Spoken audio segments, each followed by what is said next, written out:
Hello, and today I'm joined by Payton Chavis, a standout real estate professional based in Scottsdale, Arizona. Payton's built a strong reputation for combining style, strategy, and substance in one of the country's most competitive luxury markets. She's part of a new generation of agents who are redefining what success looks like in real estate, not just through production, but through personal branding, mindset, and a genuine connection. Payton, good to have you here. Heck yeah, great to be here. Thank you, Shane. Thanks Yes. for the nice intro. Oh, thanks. Yeah, I'm working on being better at intros. So, what inspired you to get into real estate, and then talk to me about your journey? How you ended up in Scottsdale. Totally. So, what inspired me to get into real estate? I originally thought I wanted to get into interior design because I just love, I always love the HGTV shows. That was like so fun for me to watch all the time. And so that was my original approach. And then as I started to look into that, doing courses, I did a New York Arts and Design college courses and realized that that was not what I wanted because I didn't want to cater to certain design trends that clients wanted. And real estate was that perfect blend of design and being able to use that skill set, but also not have to be so catered towards the individual's desires with design. So fell into real estate is the perfect blend for me. It plays to all my strengths. And, I look back and I realize like who I was growing up into this role that I got into this career. And I truly feel like I'm in the exact place that I need to be in my career. That's awesome. It's interesting how sometimes we think we want to go in one direction, and then you kind of find your place. It sounds like you found that, early. Like, what was like your biggest mindset shift that even helped you break through and be successful? Because obviously it's a tough business, especially in a new market. Totally. I think, I got started in a business or got introduced to a business when I was 17. And I didn't realize that there was, what entrepreneurship really was and that anybody can create a business and create an opportunity and income basically out of nothing. So once that became in my realm of thinking, it was like finding what opportunity, what vehicle I'm going to do to create that. And so I got started in a company. I learned all, the things about business and, rejection and dealing with that and not letting it affect you and just keep going and push through and really created that muscle for business and having that kind of grit to continue through. So I would say it started with that. It started with mindset. I was reading the books. I was doing the personal development. I was going to seminars. And yeah, it really played a big difference into being successful in real estate. And I think a lot of agents, neglect that. And that's a super critical piece to being successful in anything you do. Yeah, well, you touched on a couple of things there. Well, first of all, congrats on building a thick skin early, because I still hate cold calls and door knocking 26 years later. But I mean, essentially to actually, really for like, first of all, there's a few things to touch on, but like, I love entrepreneurship. Obviously, I've been an entrepreneur for 30 years. It's like I'm obsessed with that, and I love that you started early on, just like myself. And that's big. But then one thing you touched on that I think I personally waited too long was you touched on coaching, the seminars and everything. So I just think from myself, I was intrigued by certain things. Like I wanted to be this real estate investor, like HGTV, all that kind of thing. And so I was kind of going to those kind of seminars and stuff. But it sounds like you actually went to the right seminars for the right growth. Like what directed you? Like early on, how did you think to get coached up or to get that guidance? How'd you make that decision? Because I would have never thought about that early on. Totally. I mean, early on, it was putting myself in the right environments. So, I didn't know where I wanted to go to college. I knew that I wanted an education. I want to have a great career. And so, I took a leap of faith. I put myself out there and I wasn't planning on playing collegiate sports at all. And just randomly, I was like, you know what? Maybe I should. Maybe I should just shoot for that and get my school paid for. And so I reached out to a school and was like, hey, I'm a soccer player and looking to entertain this idea. But in my mind, I was like, I'm not going to do it, but I'll just entertain it. And it was a school up in Bellevue. And I remember going to shopping up there. It's all the luxury designer brands, big names. And so I loved Bellevue, and I was like, let me just shoot for that school and, play college ball there at, a junior college. And so I reached out. The coach was like, yeah, come out. Went out, did a practice, and he immediately offered me on the spot. And I remember I was like, no, I don't want to do that. I don't want, that to be my college experience. And then because I said no, he offered me more. And then I was like, well, maybe I'll entertain this, but it still wasn't enough for me. So I was playing hard to get, and it paid off. So I guess there's my negotiation skills right there. Already coming into play at 17. And so then it just became to the point where I'm like, okay, there's a no-brainer. Like, let me go play soccer, get my school paid for, not go into debt. And in doing that, by choosing Bellevue, Washington, there's big hitters there. There's, that's where Bill Gates got property. That's where Jeff Bezos started Amazon. There's so much, value there. And so planning myself in that city, being around those people, is what introduced me to an opportunity that opened my mind to entrepreneurship. And then, it's putting yourself in the right environments, getting around the right people, and then how they, pour into you, you're just naturally going to become an average of those 5 people you're around most. So got introduced to an opportunity, and then it was like, you can really go make and do whatever you want in this life. And that was always pitched to me as a kid, but, you think it's far off. And then once you read the books and you get the mentors through, text, it's pretty powerful once you realize how much resources you have and what you can really accomplish as a human. Well, it's interesting. I didn't realize that you had actually played soccer. I played soccer my whole life. I love soccer. I didn't know about Bellevue, which is funny because I actually lived in Bellevue, and I was really blown away by that. And right. And because I was a mortgage broker at the time I was there, we have competitions for being top producer and such. You get perks. Well, the owner of our company used to work out at the Bellevue Athletic Club. So I actually got to meet a lot of the who's who, like Microsoft Parties people. I was only 22, and it was this fancy club and stuff. So like, exactly, that whole life that you're alluding to, that was very new to me. And I was only a couple years older than you, but this was obviously further back before Bezos and all them.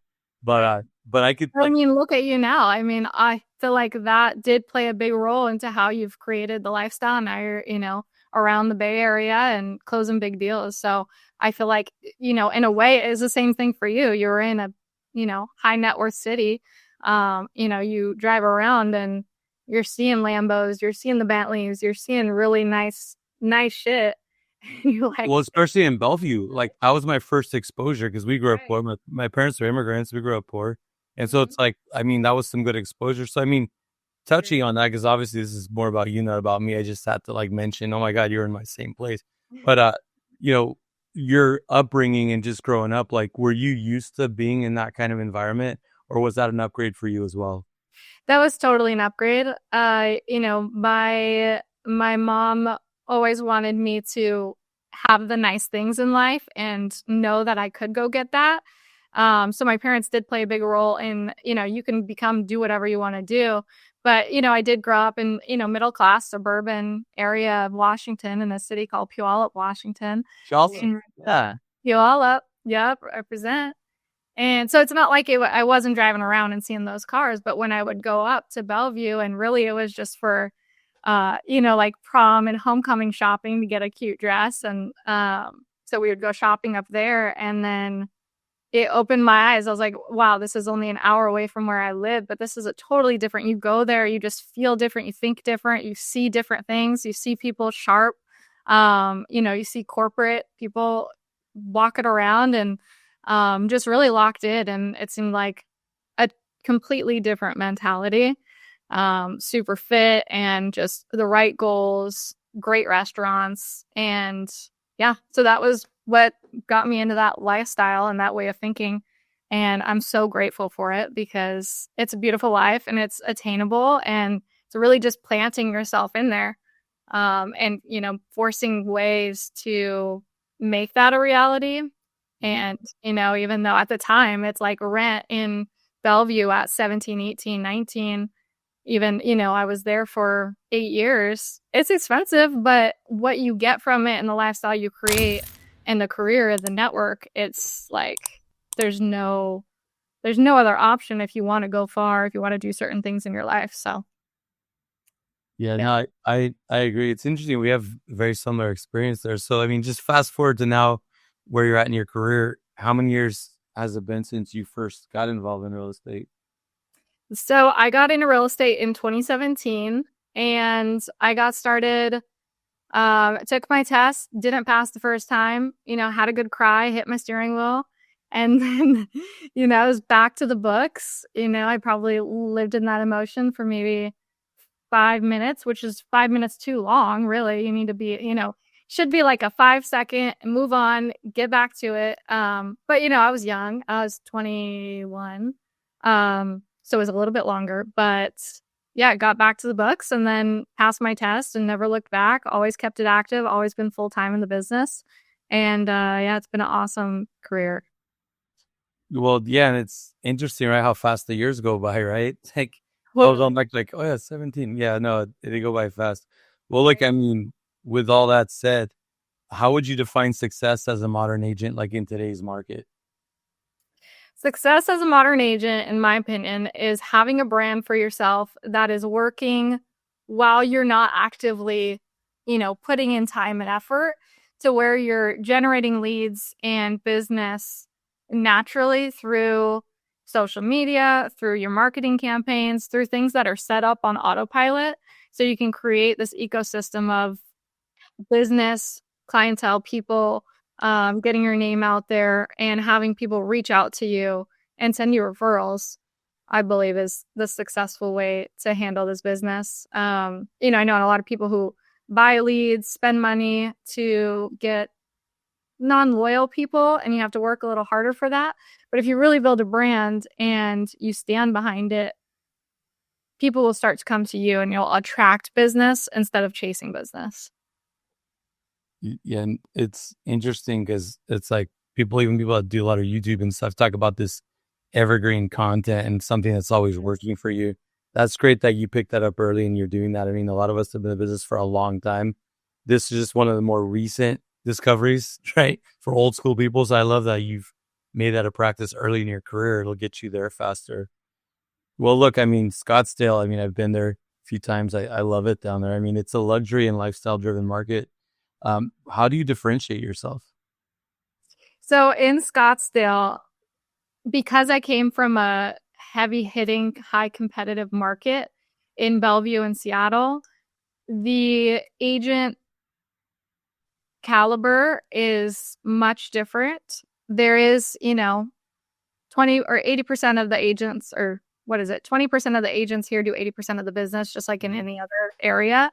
Mm-hmm. And because I came from, you can't make mistakes in Seattle. You have to be on it. You have to be articulate. You can't, miss a client communication because there's too many agents that they can choose from that are solid. And in Scottsdale, I feel like there's less of that. I'm not sure why. I just feel like it's a little bit dated. And so I feel like naturally because of that, I stand out, but also just caring for your clients, being on top of it, presenting your listings really well. Huge listing advocate. That's always what you should go for as an agent.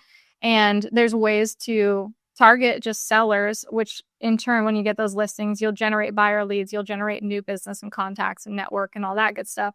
But you got to spend the money on it. You got to take care of your sellers and make sure that everything's, super polished. And then you're going to get that referral. You're going to get people who reach out because your sign in the front yard just looks crispy. And they're like, hey, you have a great sign. You have great open house signs. Your flyers in the flyer stand are awesome. And yeah, that I feel like that's how you stand out in Scottsdale, is just doing what most people won't and spending the money on it, because in turn you're going to get more business from it. So it's almost like a form of lead gen by just securing a listing and presenting it extremely well and spending the money on the marketing, because people will reach out based off of just the appearance. Well, and I totally agree with you. Obviously, I'm still in production and very similar tactics and the consistency, not being complacent, always just being as polished as you can. Well, look, and on that note, what's your approach to building your personal brand on social media? Because I mean, I met you on social media before I actually met you in person, and you just seem to know. you seem to have a really, classy, like strong presence. What's your approach? So my approach with social media is if I wasn't in a business like this, I probably wouldn't have social media or I wouldn't really post. Like I'm not the type to share all the details of my personal life. I like having that type of privacy and enjoyment. I just get fulfillment from that. The fact that I have these core memories that maybe most people don't know because on social media, I have a public profile. So as an agent, you don't want to be a secret agent. You do want your profile public. You need to put in your bio what you're doing, what you focus on, what your specialty is, how to get in contact with you. I know so many agents who literally don't even have their email or phone number on there. I know there's creepy people. I deal with it. Women deal with it. People wasting your time and just being terrible. But it's worth the reward of having it out there, having people reach out to you. So that's super important, not be a secret agent. And then also, splash a little bit of personal life in there. But I personally like to keep it very professional and stick to value driven content and I'm not into like the funnies or the eye-catching jarring videos. So that's my personal approach. And then also, it's not even about sometimes what you post, it's about how you're engaging with people and showing who you are as a person. On social media, it's important to be social and not creep on your feed. So when you're scrolling on your feed, this is your business. So you shouldn't just be, having fun scrolling at night. You should be scrolling, commenting, liking, saying something of value, responding to people's stories, favoriting their stories, engaging with them because they need to know who you are and they need to open up the line of communication because you can't expect to just be posting and someone's going to reach out to you. That does happen, but some people need that. You need you to open the door and say, hey, I like your content. Hey, they favorited it. And there just needs to be some type of you initiating that communication because you're the business owner and you want to provide value to these people and you want to seek their business. Yeah, no, totally makes sense. I mean, you're mentioning obviously the public and private, and like I'm the same way. I'm very private, so it's hard to be open, but you have to be open. Yeah, well, I mean, what's tricky though is like, how do you balance like having this polished look, bringing value, online with also being authentic? I think, I when people come up to me and they say the way that they view me, it typically matches exactly how I want to be viewed. So I've had people come share what they think about me, and I'm like, yep, that's exactly what I want to portray and who I want to be. So I think, however your personality is, share it. Like I am very poised, professional, like, you know, try to keep it value driven. And so when people come talk to me or they say that. So I feel like if you're a funny person, share that funny, like be funny. That's your lane. Stick to it. And people are gonna love that. You're gonna find your people. Mhm. So I feel like you just have to stick to what you want to post. Like if you have the thought, oh, I want to post that, post it because that's your intuition guiding you to attract your people. So you shouldn't try to be like me. You shouldn't try to be like Shane. You should be who you are and you're going to bring in your people because some people that rock with you aren't going to rock with me. But that's totally fine because there's a lot of business to be had and I want your people to go to you and my people to go to me. So I just say if your intuition tells you to post something, post it and go that route. You're fearless. I love it. You gotta be fearless, right? With all the stuff that's been going on with politics and everything else, like there's been a lot of fear out there, judged, Absolutely. Yeah. etc. But Yeah. I realized during COVID that your intuition and just naturally you find your people. Mhm. I remember, I mean, I'm not going to go into much detail. This is your interview, but I went to one listing a couple years ago and I was in the living room with his people and just the things that on the walls, the counters and stuff. And just, I laughed to myself. It was like, just one of those days that just made me realize where I'm at in my career. Like, do you Right. feel like you're having those moments now, even when you go meet with clients at their listings? Do you find like, oh my God, I found my people? Do you see that happening already? Absolutely, yeah. I'm a big dog person, and I feel like almost all of my clients have dogs or, like, I love animals, and I feel like, somehow we attract our people. Like, I don't have very many clients who are cat lovers. And did I curate that? No. Does anybody know that? No. But somehow you just find your people. But I agree. There is a lot of fear in the world right now, and either there should be, but also there's so much love in the world, and people don't focus on that. There's no like good news outlets. I like to follow a platform or a social media that I think it's called Good News Movement. So I get that warm feeling on my feed and not all this fear mongering because, yeah, like I don't want to live in that. I don't want to experience life. Well, nobody wants to get canceled. Everybody's in fear of getting canceled. It's just What's that? everybody's in fear of getting canceled. True. People are just very cautious. Well, I am cautious. Like, I don't post anything that I think everyone should have their own beliefs and be entitled to their own beliefs. That, again, because I use social media for business, there's a line that you don't cross because I respect everyone's belief, and I don't think that needs to be played, too heavily on social media. But if you feel, again, if your intuition guides you to post in that way, that's just my viewpoint. But if it guides you to post something, post it, because you'll find your people, and you'll find people who will, go away from you, but you might want that. Like, it's a good thing. You want these people to go away because you don't share the same, values. So, yeah, I think just being who you are on social media is crucial. Well, it's working for you. They're actually recognizing you in person as that's who you are. That's awesome. So, what like daily habits or systems like keep your business growing consistently? Because I mean, this is a big thing for agents thinking they're self-employed. So, like, what's working? Like, what are you doing? Because obviously, you're doing well.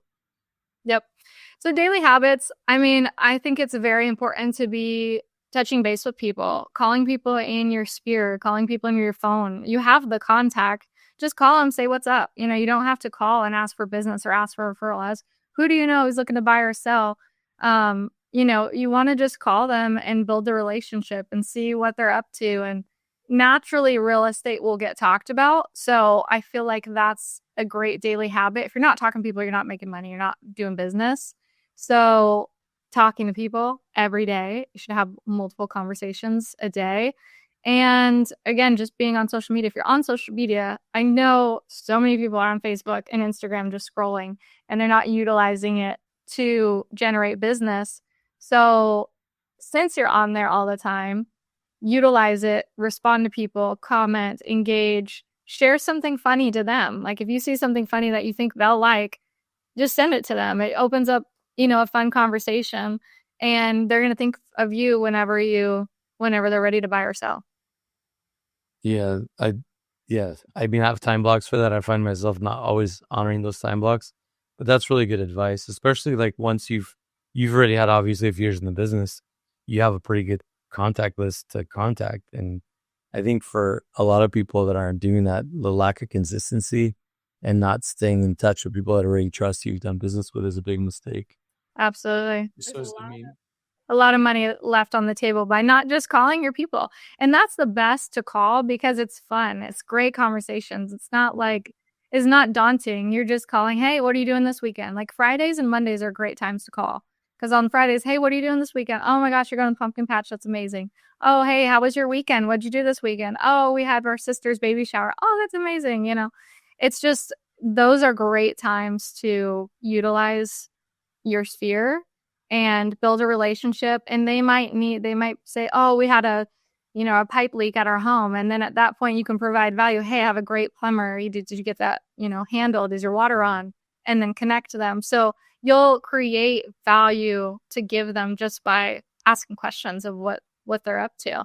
And then they're going to remember that. And they're going to be like, you know what? My neighbor actually just mentioned he's doing a garage sale. It looks like they might be moving.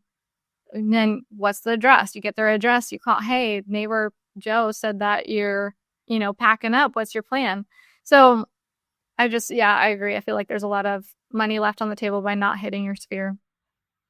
Yeah, no, I like that. I actually I think for, just in general, being so many years in the industry, when I talk to agents, I always ask them if they're, relational or transactional. I mean, clearly you're relational, and That's my preferred method, Yep. honestly. I love that. So what role has like collaboration or mentorship played like in your growth throughout your career? Collaboration definitely played a role more in my near future, like the more recent future. Before, when I got into real estate at 21, I did do it. I don't know if it's an unconventional way, but I thought it was a great way. At the time, I was 21 years old. I got licensed and I was a licensed assistant for a year to some big hitters. Again, putting myself in the right place in Bellevue and out of, one of the top producing offices there. And learn from the best. I mean, they're raking in multiple millions a year off, closings off transactional business. And so I was an assistant for a year. I told them, hey, I want to be an assistant. I want to learn your systems. And then after a year, I want to go fly and go independent. And, they laughed. They're like, okay, sure. We'll see it. We'll believe it when we see it. And yeah, thankfully they let me do that and, left everything open and taught me game. And I went and applied it after that year. There's a Yeah. point where I was working with them and I'm like at that 11-month mark. And then I remember I had 4 deals in escrow and I'm like, okay, I have 4 transactions in escrow and that's Bellevue transactions, good price points. I'm like, okay, I'm making more than I made in an entire year working for them. And now's the time. So I made that plan like, okay, in a year I'm going to be out. And sure enough, what you speak comes to life if you write down your goals, and ended up with 4 in escrow and then just left and never looked back. It's amazing. Well, you put yourself in like you elevated your circle like early on. That obviously makes sense that you're in luxury. So, I mean, essentially, in this business, is the longer you're in it, the more you see different waves. And for people like you and myself that obviously have a strong like following and repeat and sphere and everything, there's not as much of that whole ebb and flow. But when things are a little slower, like what do you do? Like, I mean, whether it be just things being slower or having like rejection, which is probably rare. What keeps your momentum? What keeps you fired up? If things are slower, sometimes it's a nice little lull. But I really don't see a month where I'm not closing deals. So there really isn't that slow period once you're relational and you're constantly interacting with people and sending touch points, sending mailers, like you're staying top of mind that they'll reach out to you.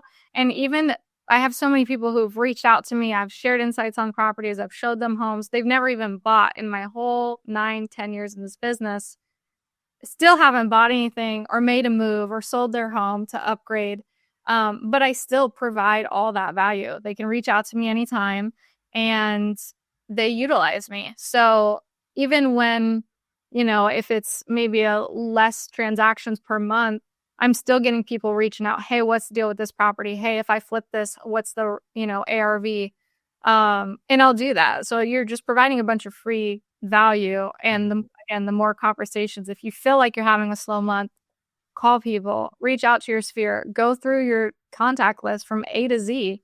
That should give you a lot of opportunity and it gives you something to do and you're going to generate business from it. I was just talking to an agent who's joining our team and he's like, told him to hit the sphere, call A to Z.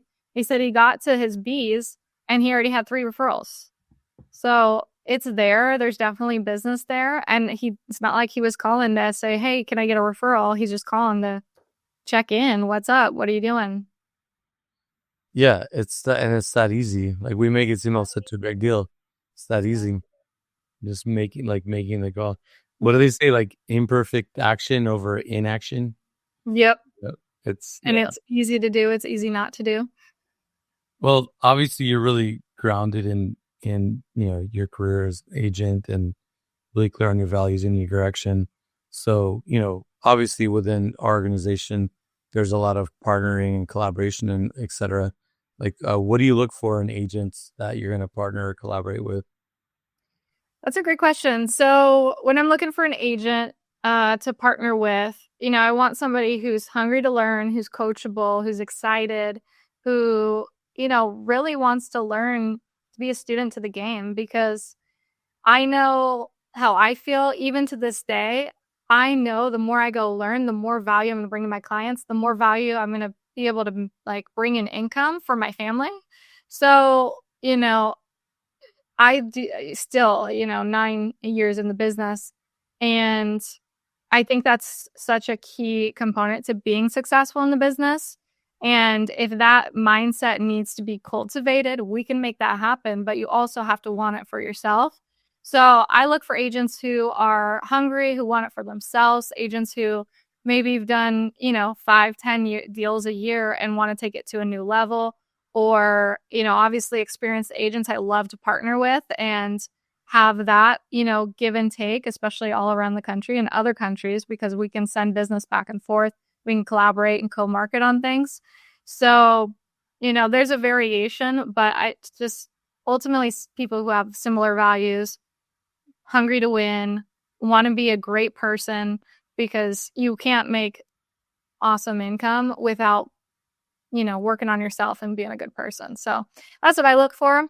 If there's anybody who wants to work on themselves and wants to get in the business or is in the business and wants to grow and, be more of an entrepreneur instead of that running for the next check and chasing, that's what, me and you are here for. So I think, if that's somebody out there, reach out to us and, we're happy to support you and get you to that new next level and new way of thinking.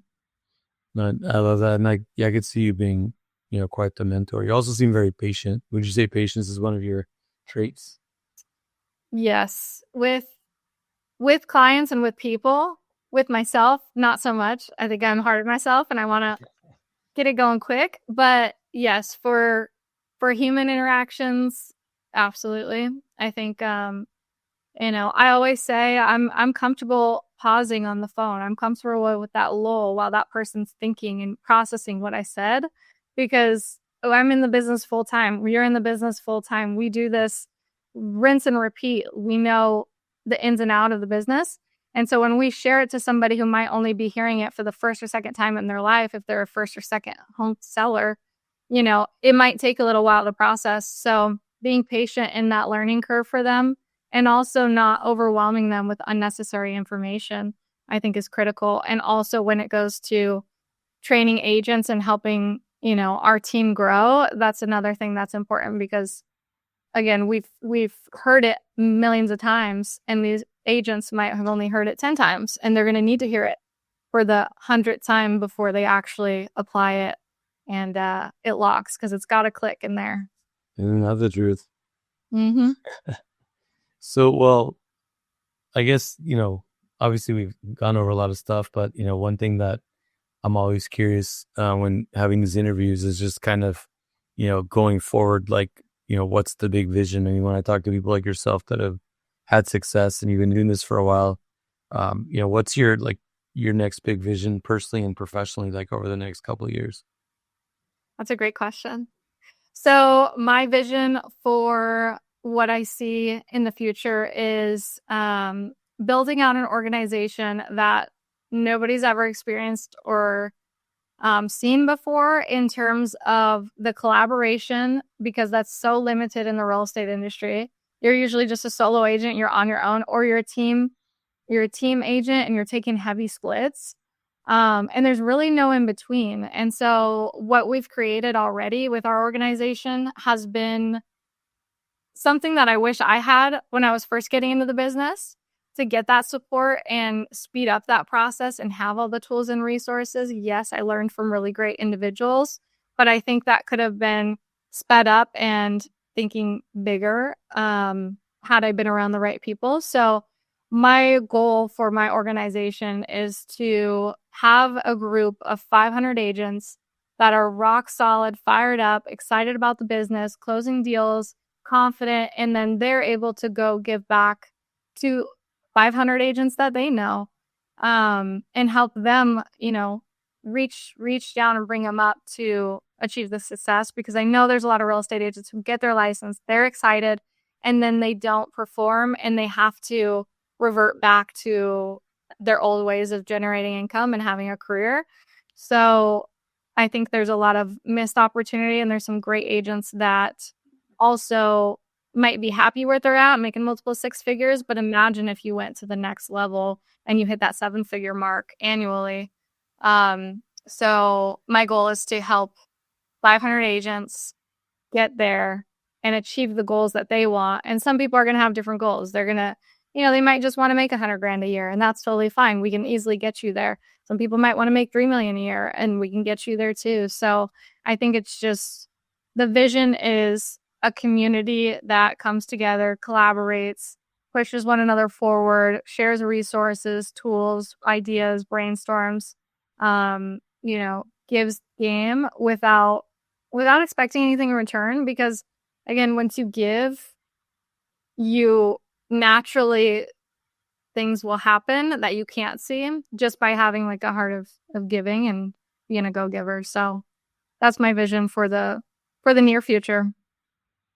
That's a lofty goal, but I have a feeling you can get there. I mean, how about like on a personal, like in the personal life? Like, because I mean, on a personal level, I am very excited about something that I booked yesterday. But I don't want to share it right now. the suspense for episode 2. Yes, but I'm working on myself. I am, getting back to my core way of thinking, and again, putting myself in the right environments. I'm going to be planting myself in with some really awesome people. And so that's a goal that is already on the books by the end of the year. And what I'm going to learn from that and the value that I'm going to bring to these agents is going to be invaluable. I know there's a lot of great things that are going to come from it. But it is fresh right now, and I'm going to, grow beyond what I ever could have imagined. I could see the smile, and I'm very, very anxious, but I'm glad that, well, I mean, look, whether you're sharing or not right now is fine, but what I love is that you've already learned to have personal goals, not just business goals, because I know that, like, early in my career, we always put these goals that were just like business and not even a path on how to get there.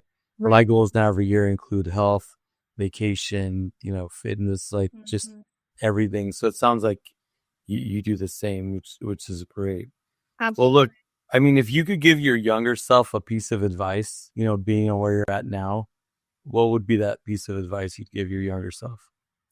If I could give my younger self a piece of advice, it would be never stop learning, never stop doing reading the personal development books, locking in, just focusing on bettering yourself in all areas of life.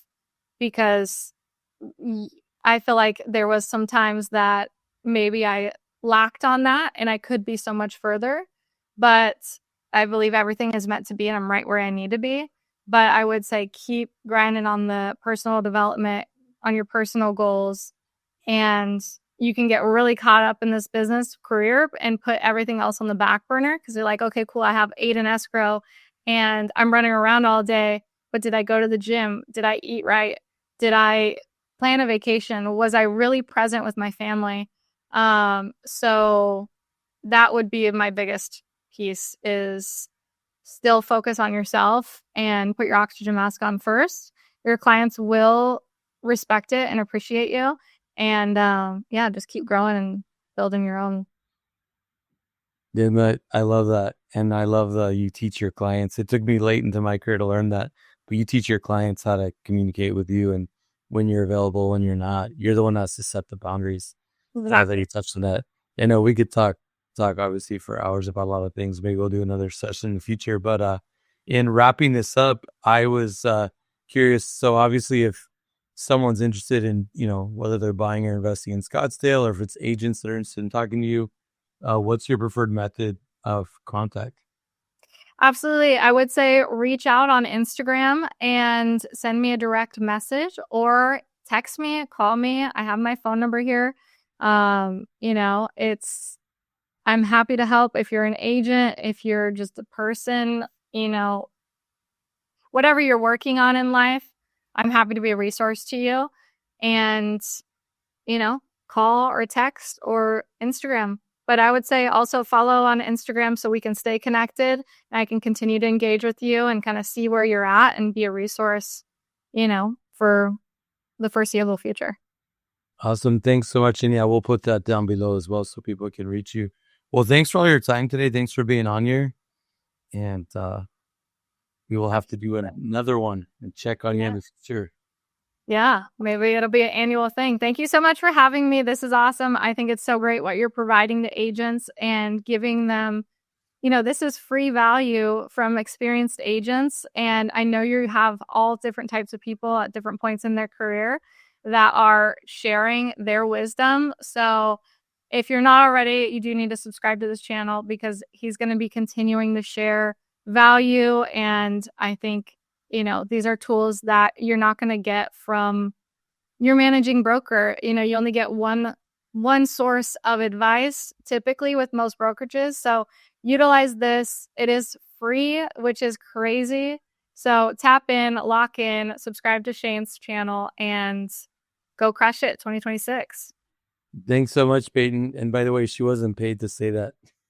Was Thanks it? so much. Appreciate that. We'll see you on the next one. Bye.